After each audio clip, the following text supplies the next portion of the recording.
আমি ভালো করে মিশিয়ে নেব। আর এর সাথে যে আমি লবণ আর চিনিটা রেখেছিলাম, তোমরা যেমন মিষ্টি খাবে তেমন দেবে, কম বেশি। আমি দেখো হালকা মিষ্টি দিচ্ছি, হালকা মিষ্টি দিলাম। আর স্বাদ মতন এই যে লবণটা দিয়ে দিলাম।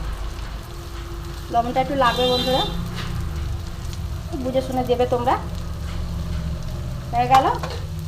এবার আমি আস্তে আস্তে এটাকে নাড়ব, যেন ভাতটা ভেঙে না যায় সেদিকে আমাকে খেয়ালটা রাখতে হবে।